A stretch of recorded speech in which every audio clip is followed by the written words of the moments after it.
It is an actual conversation. I can remember this. Now, my mom and dad, before I derived them, were musicians and still are musicians themselves, and there's no one on earth more proud of me than my parents, and not more supportive either. But there's the kind of thing. I was in my house in my early 20s, and I think Great Big Sea had just started, probably 2 years into it or whatever, and I was back from a trip or whatever, and we weren't really doing anything huge yet. We were doing okay, and I just was just about to, or just had, I can't remember, quit a job, a good job at the Newfoundland Museum where I was going to be making 35 or 40 grand a year. Gave it up to go play in the band. And they didn't give me a hard time about it, but I knew they must have been, oh my Jesus. And I remember being sat, and I have 3 siblings, an older sister Kim, my older brother Bernie, and my little sister Michelle. And I remember being sat at the kitchen table, and Mom was on the phone, I think talking to one of my aunts, and going, oh yes, honey, oh yes, sure, Michelle is doing great, yes, she's in grade 12 now. Yes, so she's picking up musical because she's going to go to one and do a music degree in September. Yes, she knows it, she's doing it. Yes, she got first class honors in school and everything, yes. Oh, Kim is back from Halifax, yes. Kim Duncan, she got her master's, sure, in occupational therapy, she's great. Bernie's in engineering school. Yes, he's doing great there, yeah.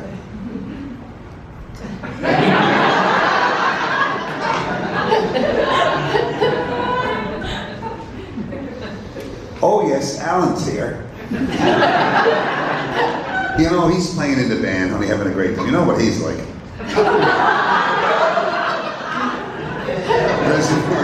I'll never forget it. I remember sitting going, oh yes, Alan's here. He's happy as anything.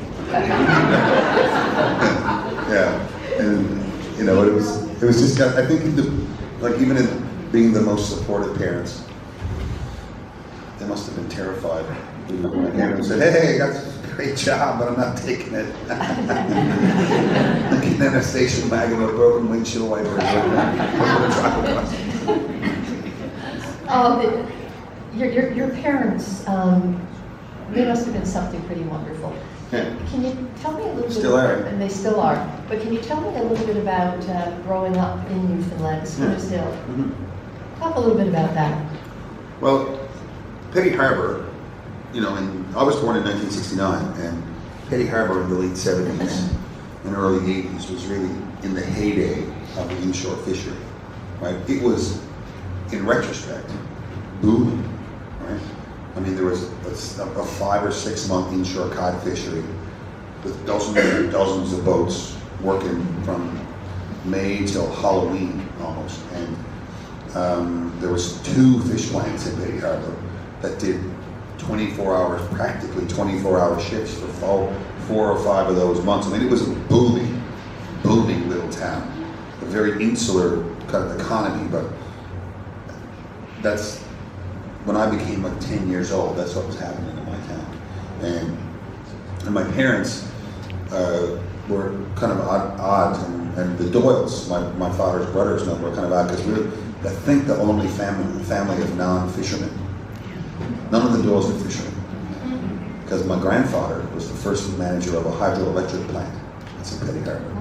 And so a lot of my uncles worked for Newfoundland-Labrador Hydro, and then, but the other sort of oddity about the Doyles is that they're the minstrels of Petty Harbour. They're the band.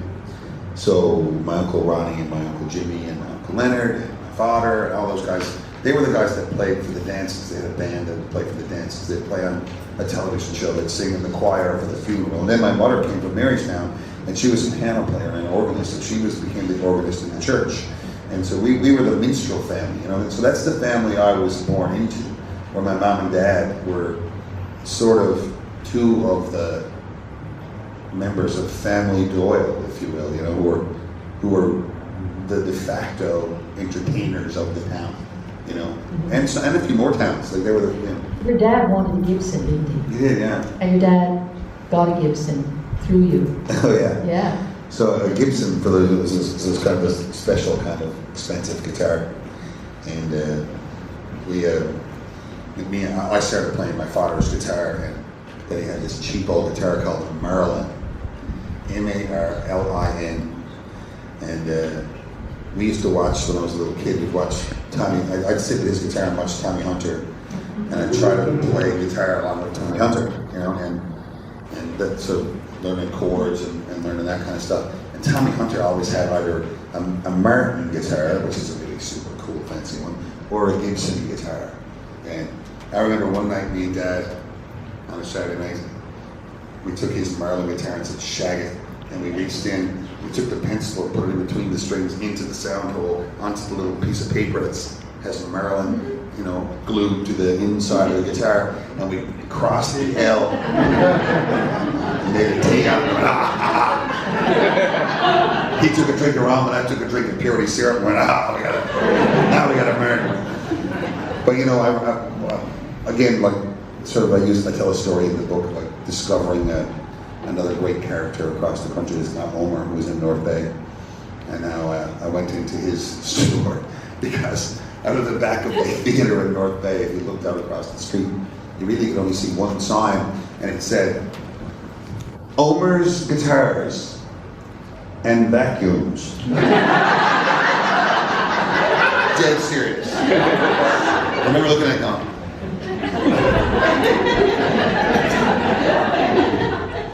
I'm going in there. And I went in and I met this guy Omer, who was and he was a fantastic guy, and he could take apart a vacuum while talking to you and not looking at it, like talk the face off you and get him into the door. He had a bunch of guitars there, and we had a great chat and got along great and all that. And I gave him, he said, we're playing at the theater, come over, kind of thing. And he said, is there a guitar you're looking for? And I said, nah, I'm sort of always looking for, a Martin or a Gibson, but I can't really afford one of the good ones or whatever. He said, well, hold on, I'm going to show you something. And he went in the back, and I had told him the story about me and Dad and crossing out the Maryland and all that kind of stuff. And he was like, he said, I'll tell you what, I might have something for you. And he went in the back of the store, and he brought out a Gibson J200 guitar. And this is like, you'd recognize this kind of guitar if you're a guitar nerd like me. It's a big, super jumbo kind of cowboy guitar. The big thing. It's like the ones Tommy Hunter would have played on the show, or you'd see the Everly Brothers playing, Elvis or something like that. And it was pretty beat up, but it was the kind of thing that he opened up the case and I couldn't believe it. He said, this needs a couple $100 work. But I said, you'd have a pretty good one if you want to put some work into it. And I looked at it, it was pretty awesome. Like, it was super good. And I think he went up like $800 or something for it. But he said, I tell you what, man, I'll give it to you for $400 if you promise to share it with your father.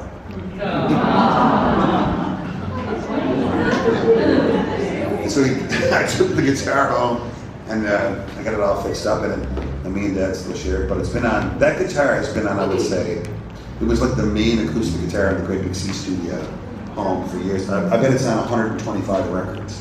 That Newfoundland, that guitar. So cool. Right? But it's not. George Street is the back alley to Water Street. In historical times in St. John's, boats would tie up in Beck's Cove or whatever, they'd unload fish and the like, and all the premises along Water Street, the main commercial street, is where all the people with respectable clothes on would go buy and sell stuff at the lake. But the sailors and the fishermen that got off the boats couldn't go in there. They wanted to have a drink right quick, so they ran around the back. And all those places have a little bar stuck onto the back of there. And that became George Street. And that's the place, and that's where the musicians go and all the like. And I think that's still like it. And the Great Big Sea sort of paving people's way or paving a road that other people could take behind us wasn't necessarily there. But I think one of the things that, the Irish descendants were doing it right around where we were. They got signed just around the same time we did. There was a few bands in that Celtic rush of the early 90s that got to leave Newfoundland together and figure out how to do what we were trying to do. And I think that has helped bands today, that they can call one of us and go, how do I get to, I need to fly to Vancouver and back. We'll just taper two guitars together because it's not overweight and you won't get charged extra baggage, and that'll help. Make sure you get a work visa if you're doing, all that kind of knowledge. I think that's been helpful. I think that's fair to say. The radius thing that I bring up was really a way for me to illustrate to people, and almost to myself in a way, to define something clearly that even I wasn't completely sure of, right? And so when I was writing the book, I kind of cemented it in my own mind and for everyone else. So like I was like, one of the most important things for a band is to have easy access to other urban centers, right? You need to leave your place, and go somewhere else and play as affordably as possible, right? And then ideally come back, or whatever, or to cheaply be able to leave your place and connect with 7 or 8 other ones, of a certain size and come back, right? And like I randomly picked a number of like 25 or 30,000 people, right? And so and this is why when I came to I came to realize that St. John's is quite likely the most difficult place in North America to be in a band, in a touring band. It's almost impossible. And you think just the math plays out when you think about it. Here's one way to define it. So, say for example, you're in your city and you want to have access to another town of 30,000 people. That's a reasonable sized, small urban place that might have a theater or a club or a pub or whatever, right? So take any town in North America. Say randomly take Montreal because we're here, or take Kingston or wherever, or even a small town. Take Geographic, Ontario, or wherever, and draw a 10-hour circle around that town, anywhere in southern Ontario. How many towns of 30,000 or more are in that circle? Dozens, maybe hundreds, maybe you could make it to Manhattan, in that length of time, right? So I'll tell you, so at least dozens and arguably hundreds. Take that circle and drop it over St. John's. How many urban centers of 30,000 or more do you think you pass in that 10 hours? Save you the trouble. The answer is none. Here's another thing for you. Add 5 hours to it. The answer is still none. Here's another one for you. Add 5 more. The answer is still none. Right? It's, really to get to the next urban center of 30 or more thousand people, you need to drive for about 14 hours, wait a couple hours, then get on a ferry that could be anywhere from 6 to 16 hours, and then drive 6 hours. So go around the entirety of North America and find me some more spots where that's true. You could live in Timmins and be 4,000 times better off. And so the physical isolation, that's just one way for me to sort of illustrate to people just how far away, and even to myself, just how far away Newfoundland is from everything else, and how far away St. John's is from everything else, because we're on the other side of that enormous island that we call Newfoundland. And like when you're growing up there, I think you're trying to justify, stuff all the time, and your perspective is different. You go like, man, it's so weird that, if my cousins come down there and they came as far as Halifax, they didn't come over here. So, or the band is touring, they came to Halifax, didn't come over here, right next door. And it's only now I go like, guys, Halifax is not right next to St. John. New Jersey is right next to New York, right?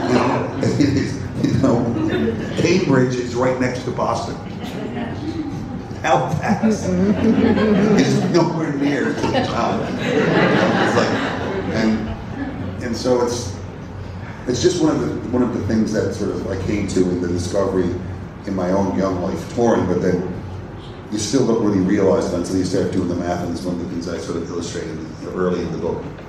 There's the uniqueness of Newfoundland, and it really is unique unto itself. I mean, this travelogue that he has written is extraordinary, but I just want to go back to the island itself. As I discovered in June, the names of places. Oh, place names in Newfoundland. Yes, you don't have to worry. I really don't think of repeating. You know how sometimes when you go to England, you come over here to Canada and you've got repeats of names like Gloucester, places like that. Not going to find a dildo over here on the mainland. I mean, I was totally blown away with some of these names, and you cover them. You cover them. Oh, we've got youngsters in here, haven't we? Anyway, you take it from here, Alan. Thanks so much. Great day, kids. No, there's so many colorful things about Newfoundland, and many of them are for a practical reason, right? Like and place names are one of the ones that I can never completely figure out.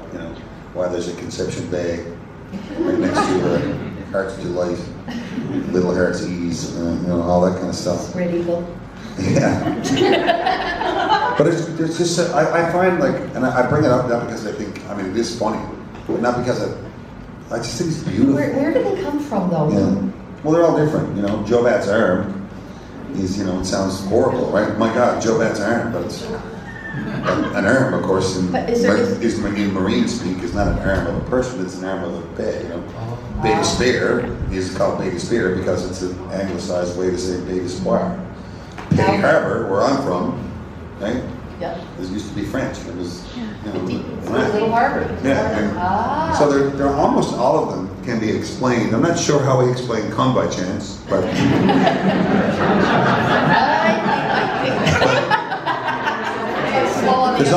there's a great one. I just learned a new one. There's one and I didn't put it in the book because I didn't really know about it. But there's a place on the south coast of Newfoundland. It's called Push Through. It's awesome.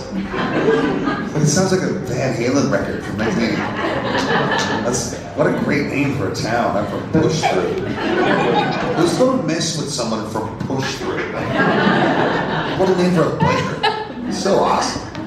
But that and the dialect and the language and all that stuff. Like I say, I find that's what when I go to other places, that's what I look for.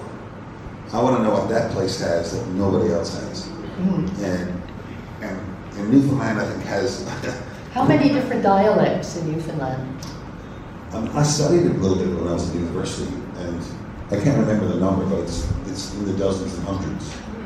Yeah, because and again, all this stuff is for a very practical reason, and history will teach you the answers to quite a bit of it. The reason why there's so many odd accents in Newfoundland, of course, is that it was settled at different times over 400 and 500 years by people from different parts of southern England and southern Ireland, and they went to a town and didn't see anybody else for about 100 years. So even back home, those accents changed, but the accent, on the northeast coast of Newfoundland was like Hampton was in 1780, right? Yeah. And the adding and the dropping of H's and all that stuff. That's explainable, through the etymology and the like. And the use of the word after. I'm just after being to the longer vowels. There was a wonderful English professor, I guess a linguistics professor named Harold Pack in Newfoundland. He wrote a couple of books about Newfoundland dialect. They were fantastic. If you really want to get nerdy about it and check it all out, that's it. And they were very entertaining and cool because they kind of explain, why stuff is the way it is. But for me, it's not hard to figure out. I'm from the Irish Loop, and most of the people in Petty Harbour, the Doyles, were from the southeast coast of Ireland. And I met a fellow from Waterford, yeah, over in England, and he was the first person I ever met that sounded exactly the way I did when I was 15.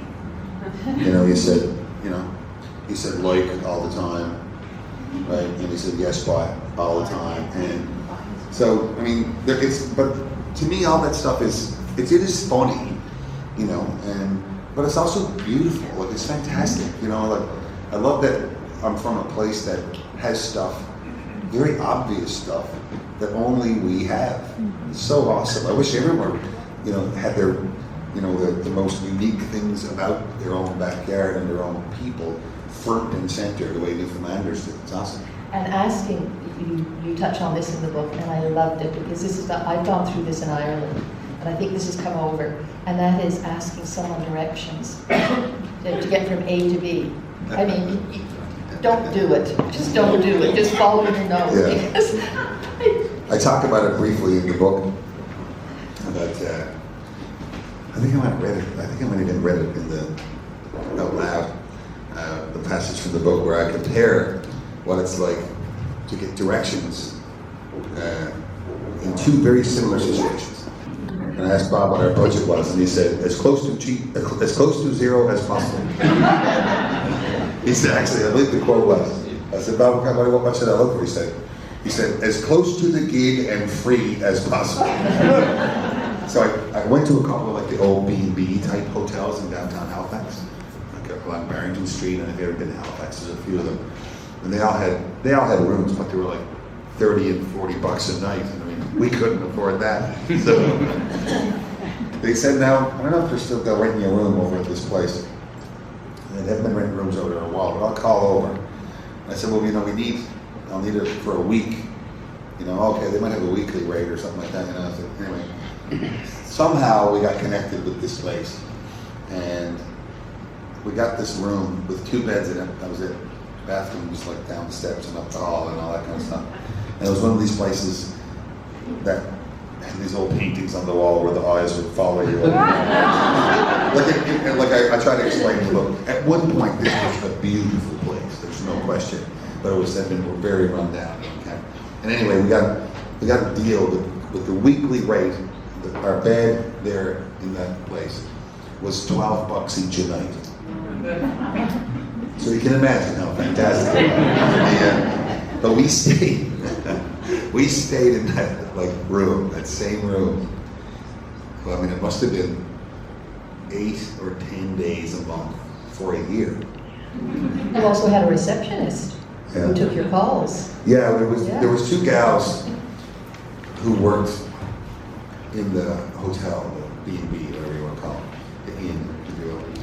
And to my knowledge, they never really sort of left the inn. They were kind of, they had there was servants' steps that went around, and I think the fake doors that would open. It was they could appear in places when you wouldn't expect them to.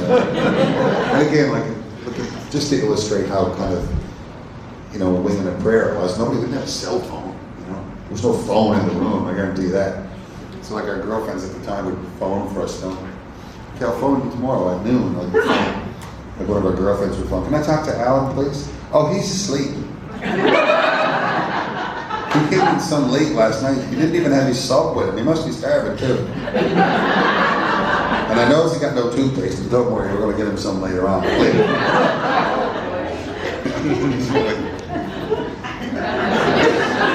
Can you imagine the casting call for that character, for that girl, and the casting call for the woman on the plane with the baby? Yeah. Come on, Alan. Yeah, I mean, it would be a fun movie now you mentioned that. Yeah, I think it would be fantastic. No, but I mean, all those things, and I don't want to give away the whole book for people, but they're, one of the things that is one of the great benefits of being in a band for them, the best way I can describe it is, when you're, as a tourist or as any other kind of traveling business person, you'll go to a new town, and you walk up to the front door of a place, and you knock on the door, and they let you in, right? But of course, if you're in a band for a living, you don't go to the front door. You go to the side door or the back door. And it's not the receptionist that lets you in, it's somebody who, works in the back door, who knows all the other back doors. And so you instantly find a path to the town that everyone doesn't get to go on. And to me, that's one of the great, benefits of being in a band and traveling, that you meet these people who are almost as crazy as you, and those are my favorite people.